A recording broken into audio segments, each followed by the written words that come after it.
Bienvenidos. Les pido de favor pues, pararnos de pie para darle inicio a estos foros, ¿verdad? Siendo las 10:18 de la mañana, del día 27 de junio del 2014, damos inicio a los trabajos del foro El Derecho a la Ciudad y los Megaproyectos. Gracias.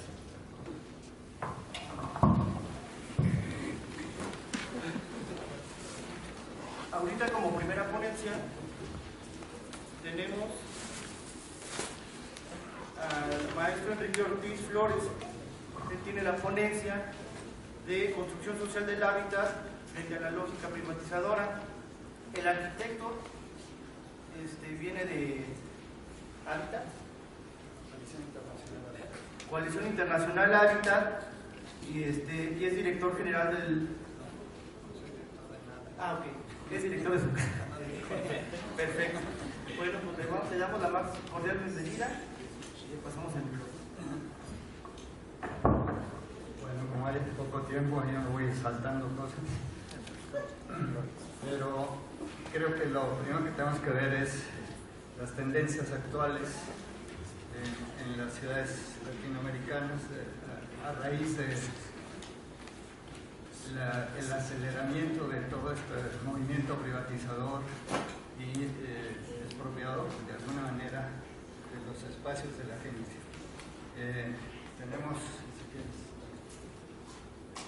Tenemos una serie de contradicciones. La siguiente. Gente que se encierra y que niega la ciudad, que tiene todos los derechos, y gente que no tiene ciudad, que no tiene derechos, y que entonces podemos hablar de ciudades con ciudadanos, ciudades sin ciudadanos, muchas veces. Adelante. Tenemos también ciudades competitivas, que es lo que nos hablan ahora, en claves de la globalización, como esta parte está ahí de Reforma, y asentamientos marginales. Siguiente.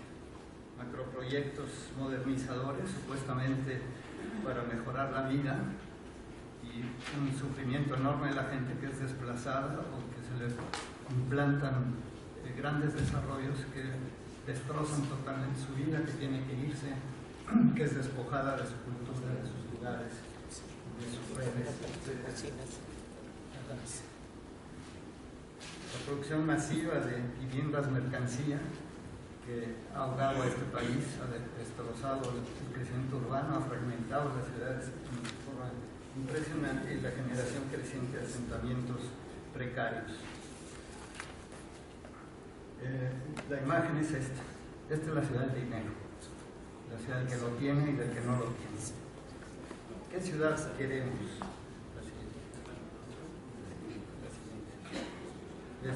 Lo que nos están ofreciendo es más de lo mismo: inversiones y tecnología para acelerar el crecimiento, propuestas parciales que ignoran la integralidad compleja de los problemas urbanos y sus causas, planes de desarrollo urbano contradictorios. Por ejemplo, el plan de desarrollo urbano del Distrito Federal en un momento dado se planteó 3 ejes: equidad, se llama mejor igualdad, pero sustentabilidad, y en medio competitividad, que ha destrozado a los otros 2. Macroproyectos y privatización que despojan y dividen, propuestas voluntaristas de ciudades del futuro. Estos son típicas de los grandes arquitectos. Han hecho muchas, por ejemplo en África, muchas propuestas, en Asia, en los países árabes. Campañas, ecotecnias y productos verdes para adaptarnos, no para enfrentar las causas del deterioro ecológico que hemos impuesto al mundo. Entonces estamos en un mundo de contradicciones profundas. Adelante. Nos queda pues la posibilidad de soñar, experimentar, apostar por lo que nos dicen que es imposible. Lo primero que me parece que es imposible es que sigamos haciendo lo mismo. Tendríamos que empezar a pensar distinto, ver las cosas de otra forma. En esta perspectiva se ha producido en la Ciudad de México iniciativa de una parte importante del movimiento urbano popular, y en acuerdo con el gobierno de la ciudad se hizo la Carta de la Ciudad de México por el derecho a la ciudad. Adelante. concibe la ciudad como un sistema complejo y se plantea como un derecho colectivo. Esto ya de por sí genera muchas discusiones que no hay tiempo ahorita de plantear en esta mesa, pero que la ciudad es para todos, no es para el que pueda pagarla. Hablamos del usufructo equitativo de la ciudad dentro de los principios de sustentabilidad, democracia, equidad y justicia social, persiguiendo para los habitantes el ejercicio pleno a la libre determinación. Entonces esto habla de un aspecto muy importante en la Carta. No es solamente una carta de derechos, es una carta de democracia, una carta de ejercicio democrático para poder incidir en las decisiones que afectan nuestra vida. Y los derechos humanos tienen esta característica fundamental, este ejercicio pleno de la libre autodeterminación, buscando un nivel de vida adecuado para todos, incluso inspirándonos más en este precepto del buen vivir que han puesto, estando exponiendo las comunidades indígenas andinas, pero que está en todas las comunidades indígenas de América, que no es vivir mejor como nos proponía el gobierno anterior, porque es a costa de que otro viva peor, sino vivir en armonía entre nosotros, con la naturaleza, con nuestra historia, con nuestros ancestros, etc. Es un derecho universal, como todos los derechos humanos. Esto quiere decir que es para todos y es interdependiente, lo que nos obliga a un abordaje complejo de este derecho. Adelante. Entonces, el marco general de esto son precisamente todos los derechos para todos y la democratización profunda de todos los espacios de gestión de la ciudad al nivel más alto posible. Adelante. Se construyó esta matriz en la que justamente el marco de estos dos elementos está en azul, en el que se relacionan por un lado los sueños de la ciudad que queremos con los fundamentos estratégicos que fijamos para el derecho a la ciudad, que es el ejercicio pleno de todos los derechos, la función social de la ciudad y de la propiedad. Este es un eje fundamental que tiene que ver mucho con la temática de este día. O sea, la función social quiere decir que todos tenemos derecho a un lugar seguro donde vivir en paz y con dignidad, y que muchas veces esto está siendo entorpecido precisamente por nuestros proyectos de todo tipo que invaden nuestra forma de vivir. Y esto implica la lucha contra la especulación, contra la segregación urbana, la importancia de tener instrumentos públicos que vayan en contra de estas dos tendencias. No explico toda la matriz porque es complejo, simplemente quiero enfatizar este aspecto. El tercer eje es la gestión democrática de la ciudad. El cuarto tiene que ver con la producción misma de la ciudad. La producción de la ciudad no la hace solo. Muchas gracias. No es solo una tarea de las empresas inmobiliarias. Esta ciudad, 2/3 partes de ella la ha construido la gente, sin apoyo de nadie muchas veces. Y esto no se reconoce. Esta capacidad productiva, esta capacidad generadora, creativa de la gente, no se reconoce, incluso se criminaliza o se estorba. ¿Sí?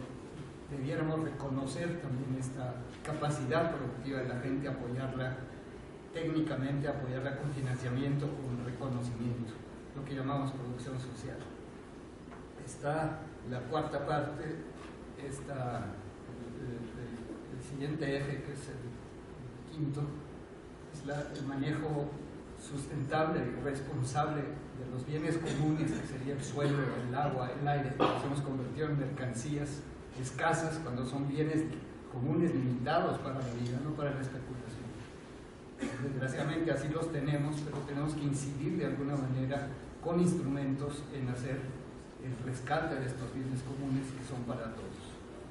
Y también de los recursos financieros, energéticos, del patrimonio natural y construido. O sea, es el manejo responsable y sustentable de esto a largo plazo. finalmente el disfrute de la ciudad. O sea, todo esto lo hacemos para disfrutar la ciudad, no para parecer. Entonces, está aquí descrito muy brevemente estos ejes que se cruzan con los sueños de querer una ciudad democrática, una ciudad incluyente para todos, una ciudad sostenible en los aspectos económicos, sociales, ecológicos, una ciudad educadora. Este es un centro muy importante porque aquí en el ejercicio de este derecho hay cambios culturales, hay cambios incluso hay una pérdida de valores cívicos en esta ciudad. Toda la parte de ciudad educadora es fundamental, es el eje central en esta parte para una transformación.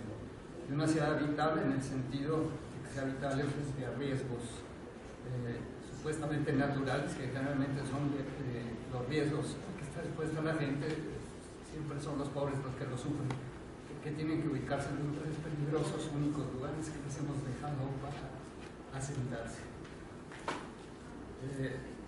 También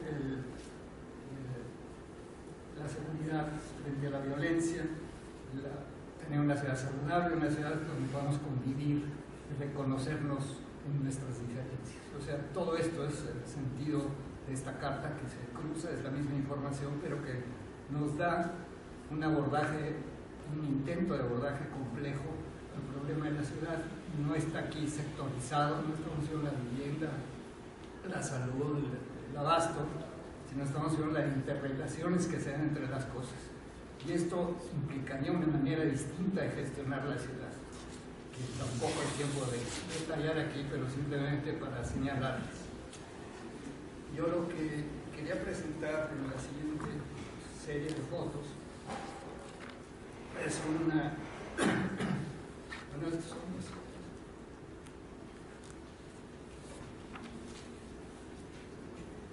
es un pequeño caso. En esta ciudad es muy pequeño, pues son pocas familias, pero es un caso que tiene 40 años de existir, en el que estuvimos implicados y que es un ejemplo paradigmático de la lucha por el derecho a la ciudad, donde gente que vivía en minas de arena, de repente les paran las minas y quieren sacarlos porque estaba creciendo la ciudad rica hacia donde ellos estaban establecidos. La gente vivía así 30 años en estas condiciones, porque el dueño de las minas le rentaba el suelo para poder hacer su casa, pero bajo la condición de que si se iban les expropiaba lo que hubieran construido. Muchos vivían en las mismas cuevas que ellos habían excavado para sacar la arena o en estas casas provisionales. 30 años. Una vez que se termina la explotación de las minas por orden pública, porque se rompían los vidrios de bosques de las lomas, el dueño del terreno quiere expulsarlos. La gente se organiza y logra que el gobierno de la ciudad expropie en su favor. Y aquí están las compañeras llegando de Palo Alto precisamente. Ellas pueden contar mejor la historia que yo. Entonces la siguiente foto. Esto es ya el sentido y la función social de la tierra. O sea, cómo se conquista gracias a la lucha, a su organización, logran conquistar este terreno y permanecer ahí. Ahí siguen actualmente. Pero después viene la entrada de los macroproyectos. La siguiente, por favor. Este es un primer paso, la construcción de estos enormes edificios que incluso cuando los hicieron, después de tener presiones inmobiliarias, toda la vida han tenido presiones inmobiliarias, se han podido defender gracias a una propiedad de tipo colectivo, de uso y goce, en que la cooperativa es la dueña de la tierra y la gente tiene un contrato con la cooperativa. Entonces se han podido resistir. El año pasado celebraron 40 años de la autoinvasión de un terreno que ya se les había asignado pero que nunca se les entregaba. Pero la lucha es más de 40 años. O sea que estamos hablando casi de 50 años de prevalencia de esta comunidad en la zona más rica de la ciudad. Y esto es gracias al trabajo, a la lucha, a la claridad, a los instrumentos que se genera la propia gente para poder defenderse. Pero estos macroproyectos son otra amenaza. Este edificio les quería comprar todo para tirarlo. Imagínense el potencial de valor que puede llegar a tener esos terrenos ahí para comprar 300 y tantas casas, tirar equipamientos, tirar todo, lo que significaría eso para la gente, para los que se apropiaran de esto. Lo que significaría para la gente pues es el desplazamiento después de una lucha tan fuerte como la que tuvieron de 10 años para poderse quedar ahí. Significaría perder todos sus redes, su trabajo, sus cercanías, sus afectos, etc. Por eso Naciones Unidas considera los desalojos como violación muy grave de los derechos humanos. La siguiente, por favor. Aquí ven ya otro edificio más que se les ha implantado. El gobierno canceló la cooperativa. La cooperativa es la dueña de los terrenos, están en el limbo de quién es ese terreno. Sigue siendo de ellos, por supuesto, pero están en una lucha jurídica nuevamente por estas presiones brutales. Nada más vean la siguiente foto, el tamaño de este megaproyecto, el que no se habla. La siguiente. Atrás de esto ven ustedes la cooperativa. Esta es la parte trasera que generalmente no vemos. Pero esto es lo que son megaproyectos urbanos y la presión enorme que tienen sobre las comunidades pobres. Aquí la importancia es qué tanto somos capaces de solidarizarnos con las luchas urbanas en defensa de estos derechos y qué tanto la gente es capaz de organizarse y mantenerse firme en esta lucha. Es muy difícil, pero es posible. Ellos lo han logrado y siguen peleando, pero incluso hay debilidades muchas veces en la misma gente, en los jóvenes que no han vivido las luchas, en la ignorancia, en la falta de llevar a cabo los papeleos que se necesitan. O sea, hay que estar absolutamente atentos en todos los frentes. Pero creo que esto les da a ustedes una idea de cómo una lucha simbólica en esta ciudad, tal vez la primera que tuvo un éxito en esta ciudad, es reconocida mundialmente como una lucha por el derecho a la ciudad, sigue siendo amenazada por estos megaproyectos y por estas mega inversiones que, por supuesto, quieren seguir apropiándose de los terrenos, tanto de parques como de parques públicos, que lo estamos viendo allá en las lomas, como estas presiones sobre quien está sentado en estos lugares. Hay dos casos en esta zona de Santa Fe que simultáneamente a la lucha de Palo Alto no tuvieron la capacidad de organizarse ni la solidaridad de otros grupos, porque Palo Alto tuvo solidaridad incluso de gente de las lomas que se asoció con ellos. Pero ahí por la Ibero, gente que dos asentamientos, uno que se llamó, imagínense lo pobres que eran, que uno se llamaba Cruz de Palo y el otro Cruz Manca. Uno de ellos fue quemado, la gente tuvo que salir.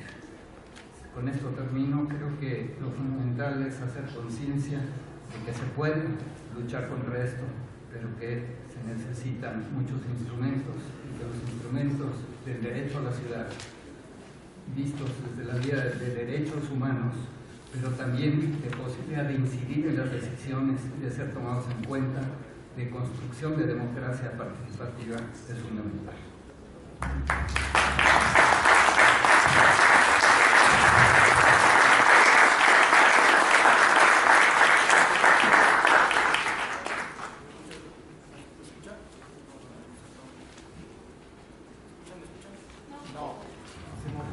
Bueno, muchas gracias al arquitecto Enrique Ortiz. Híjole, muy interesante. Entre eso, es desalentador a veces y a veces no, con que las luchas unidas se pueden conseguir bastantes resultados.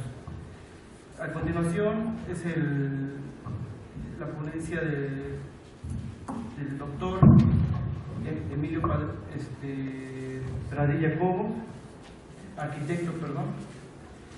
Él es doctor en técnicas superiores del desarrollo, maestro en arquitectura, doctor en urbanismo, profesor titular C, División de Ciencias y Artes para el Diseño, Universidad Autónoma Metropolitana Xochimilco, desde 1977, y es investigador nacional nivel 3, del 2010 al 2025.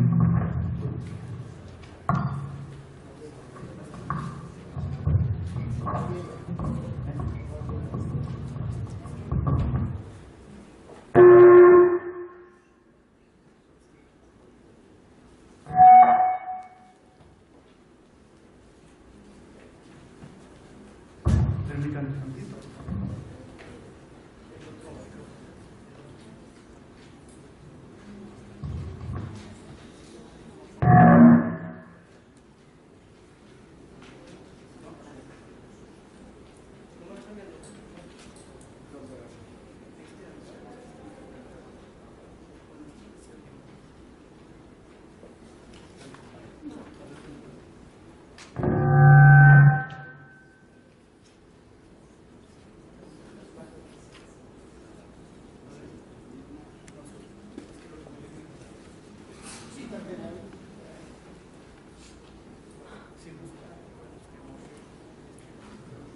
Puedo hacerlo.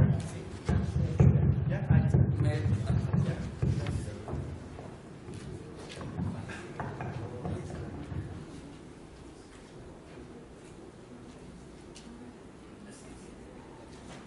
En el corto tiempo de que disponemos, yo quisiera hacer una reflexión sobre ciudad, espacio público y ciudadanía, en el caso concreto de nuestra ciudad, la zona metropolitana del Valle de México, y en esto quiero insistir, hablo de toda la zona metropolitana del Valle de México, no hablo exclusivamente del Distrito Federal.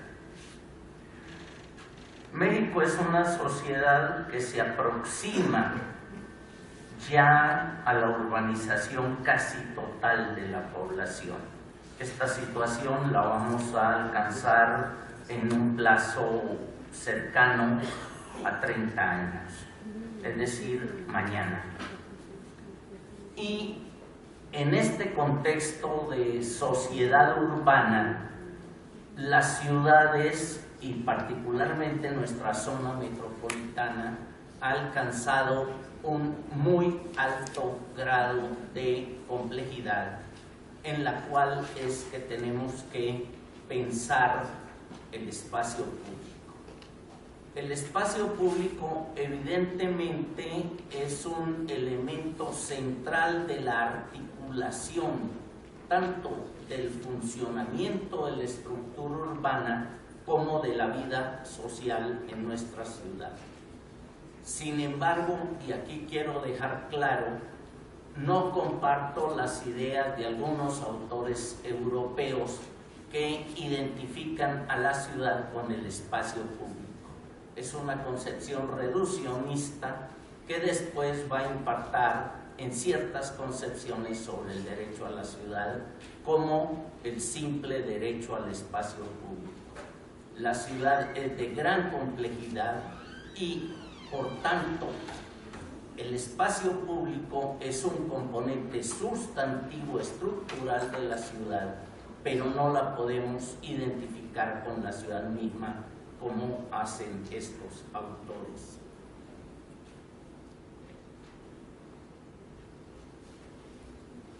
El espacio público tiene tres características fundamentales, a mi juicio, que tenemos que referenciar cuando veamos los procesos que están ocurriendo en el espacio público mismo. En primer lugar, el espacio público es propiedad social, no es propiedad gubernamental en el sentido estricto del derecho.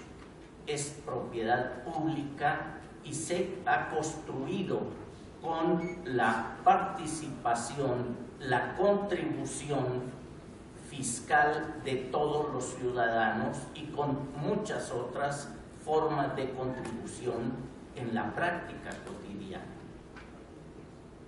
Está en manos del Estado su manejo, esto es evidente. Sin embargo, lo que hace del espacio público, lo que es la participación, la apropiación de los ciudadanos de estos ámbitos territoriales. Quiero, por tanto, señalar mi confrontación con aquellas ideas patrimonialistas de los gobiernos que consideran que el espacio público es propiedad del Estado en el sentido estricto, o todavía peor, propiedad de los mismos gobiernos de turno, aunque la manejan muchas veces en nuestra realidad como si fuera propiedad del gobernante de turno. El espacio público en nuestras ciudades, en nuestras sociedades, en general podríamos decirlo en América Latina, está siendo sometida a un conjunto de procesos degradatorios particularmente intensos desde los años 80, cuando se empieza a aplicar el patrón neoliberal de acumulación de capital. Estos procesos se han dado también antes de este patrón de acumulación de capital, pero es el neoliberalismo el que ha agudizado todos estos procesos destructivos del espacio público como un espacio de relaciones apropiado por la ciudadanía.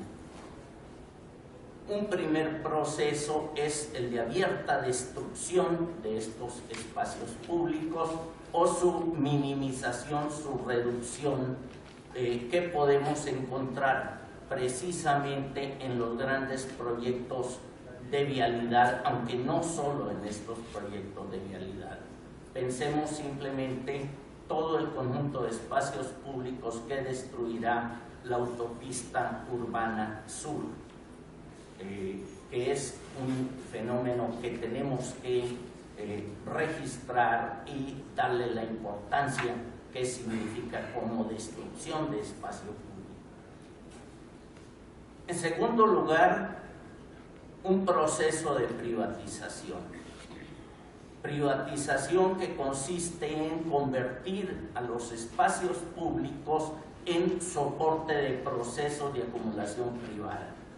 El ejemplo más significativo que podría yo mencionar es el conjunto de las autopistas urbanas y en particular el segundo piso, tanto en el Distrito Federal como en el Estado de México, que significa poner espacios públicos al servicio de la acumulación de capital.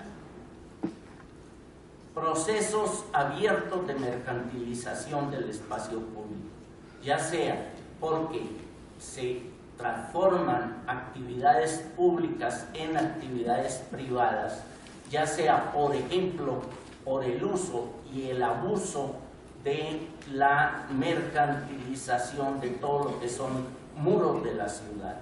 Verdaderamente la Ciudad de México, la zona metropolitana, ha sido convertida en una especie de gran supermercado donde la publicidad contamina visualmente todos los ámbitos públicos y en ese sentido destruye parte de su vida como espacio público.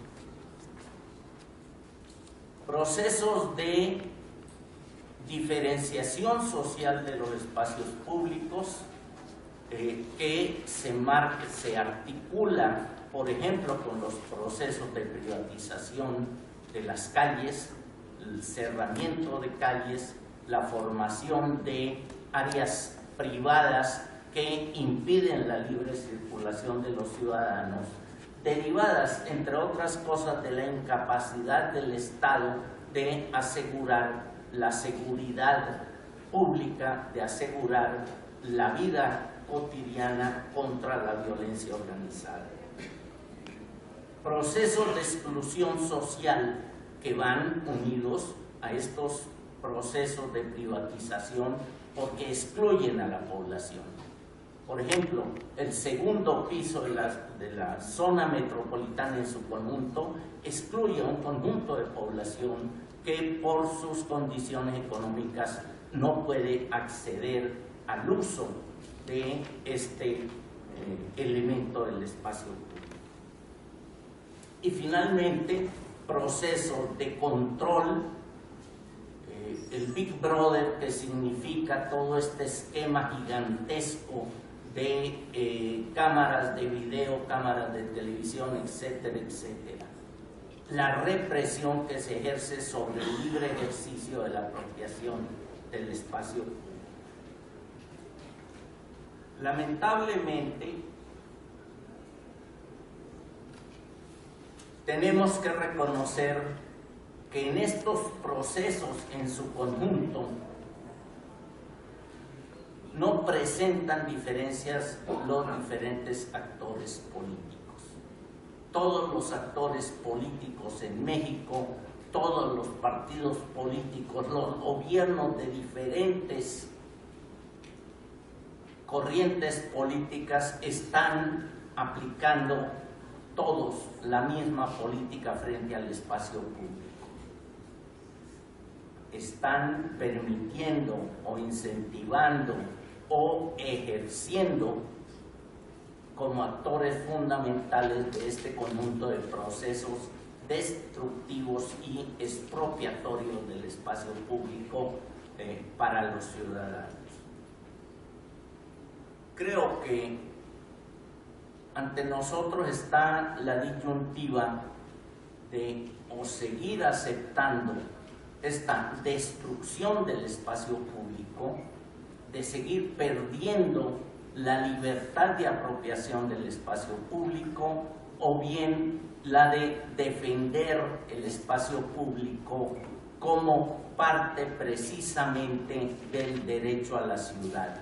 Defender tanto su libre apropiación por los ciudadanos como el que las acciones que afecten el espacio público tengan que ser decididas por la ciudadanía y que no simplemente sean asumidos patrimonialmente por los gobiernos como si fueran los propietarios sociales del espacio público.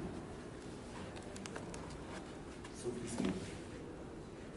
Y el último aspecto que yo quisiera resaltar, y en esto me enlazo con la ponencia, con las palabras que nos dio Enrique Ortiz hace un momento, el que también enfrentándonos con ciertas concepciones reduccionistas del derecho a la ciudad, que tratan de restringir el derecho a la ciudad como el derecho al espacio público, yo creo personalmente, y comparto esta idea con muchos defensores del derecho a la ciudad, de que el derecho al espacio público es solo uno de los aspectos constitutivos del derecho a la ciudad.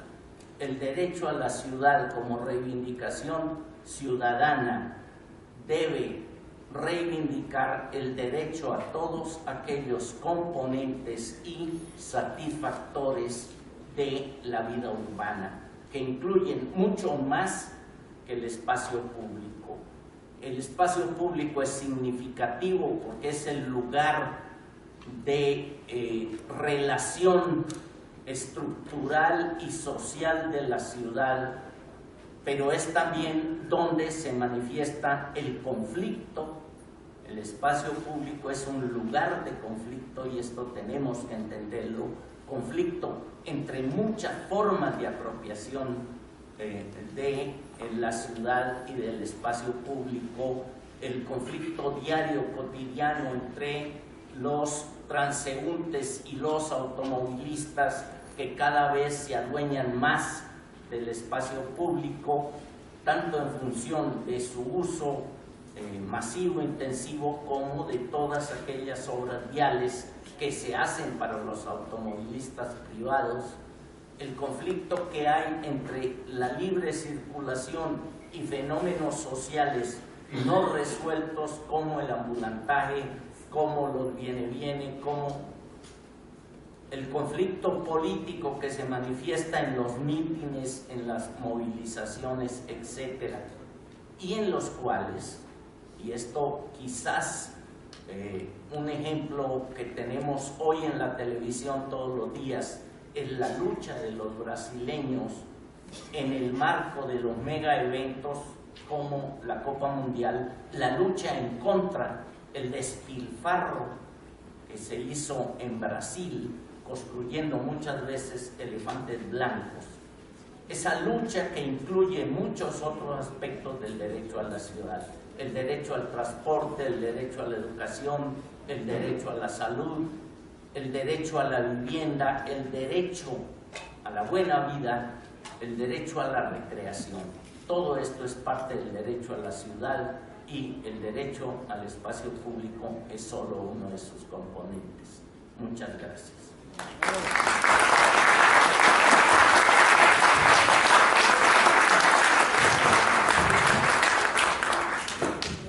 Gracias. Pues yo solo quisiera comentar, como abonando a esto que dice el arquitecto y acá también el doctor, cómo es que pues frente a todas estas problemáticas sociales, pues los gobiernos, las instituciones públicas tienen una responsabilidad frente pues a estas situaciones, ¿no? Cómo es que pues hay una responsabilidad por parte de todas las instancias a nivel local y a nivel federal, ¿no? Frente a este neoliberalismo del que ya hablaban y que se traduce justamente en el despojo, ¿no? En el desplazamiento de comunidades hacia zonas marginadas, ¿no? Debido a que pues justamente son ellos y ellas quienes son responsables de o quienes entregan pues estas concesiones, ¿no? A las grandes empresas, y que bueno, se traduce justamente eso en una violación a derechos humanos hacia colectivos o hacia personas en específico, ¿no? También esto de lo que hablaba el arquitecto, la privatización del espacio público, y cómo es que cada vez se criminaliza más a las personas que salimos a protestar, ¿no? Cómo es que se está judicializando este derecho al que tenemos de protestar cuando se ven violados nuestros derechos humanos.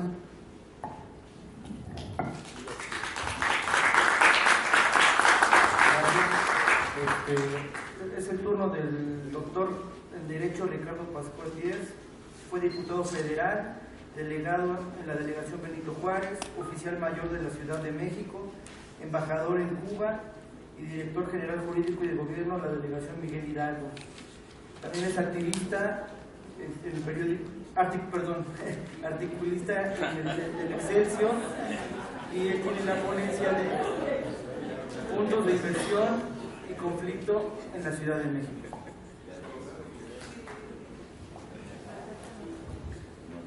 Muchas gracias. Agradezco la invitación de los organizadores, les felicito por esta magnífica iniciativa de buscar abrir un espacio de diálogo, y particularmente agradezco la gentileza y el honor que me han hecho de compartir esta mesa con Enrique Ortiz y con Emilio Pradilla, dos colegas que desde hace tiempo hemos coincidido en estos eventos. Sobre los puntos de inversión y conflicto en la Ciudad de México, el bando 2, decretado por Andrés Manuel López Obrador a los pocos días de haber asumido la jefatura del gobierno del Distrito Federal, instaló a la administración pública de la ciudad en una nueva lógica urbanística, desconocida hasta ese momento, por lo menos en la magnitud planteada, y que es la línea rectora que prevalece hasta el día de hoy. Básicamente, en lo que se traduce esta nueva lógica es en la usurpación por parte del gobierno local de los instrumentos legales necesarios para cambiar los usos de suelo en donde le parezca útil y necesario para lograr sus objetivos, sean estos los que sean, sin tener que hacer engorrosas y conflictivas consultas ciudadanas a cada paso. El método del bando 2 permitió simplemente cambiar todos los usos de suelo de las 4 delegaciones centrales de la ciudad por decreto: Cuauhtémoc, Venustiano Carranza, Miguel Hidalgo y Benito Juárez. Fue muy fácil, pues el decreto estaba cobijado en un razonamiento políticamente correcto. Era, se decía, para promover vivienda de interés social. Bajo este supuesto, nadie iba a sospechar lo que vendría, que era la violación sistemática de los preceptos del bando para revalorar la plusvalía del suelo y legitimar, vía el mercado, la construcción de vivienda de interés medio y alto, y a lo largo de los años, ignorar la vivienda de interés social. Lo más notable es el saldo que se estableció con una metodología que se aplica hasta nuestros días. El instrumento urbano más valorado es el que permite cambiar los usos de suelo en amplias zonas de la ciudad sin una evaluación previa sobre las condiciones del subsuelo, ni sobre las posibilidades de atender las nuevas necesidades con servicios urbanos suficientes y adecuados, y mucho menos si se atendía necesidades de la población en general. Del bando 2 transitamos al rescate de la norma 26, que había sido decretada desde 1996, como sustituto, y hoy estamos viendo nacer SODES, AGES, ADES y las normas 30 y 31. En la secuencia del desfile de instrumentos hay un denominador permanente y común entre todos ellos: facilitar el cambio de los usos de suelo discrecionalmente y con una mínima interferencia vecinal. La SEDUBI y SEDECO son las instancias encargadas de elaborar los proyectos urbano-económicos para responder a la presión que ejercen los principales desarrolladores para transformar zonas enteras de la ciudad. En Tlalpan se proyecta la ciudad de la salud. En la colonia Doctores se proyecta eliminar toda la zona conocida como la Buenos Aires para convertirla en un área comercial y residencial de alta plusvalía. 32 colonias populares y de clase media de la delegación Miguel Hidalgo serán convertidas en un nuevo Polanco a través del Plan Maestro Granada. Habrá un corredor cultural del Metro Chapultepec al Metro Insurgentes. La ciudad del futuro se construirá en Coyoacán, teniendo como ancla el terreno que albergaba la planta de asfalto.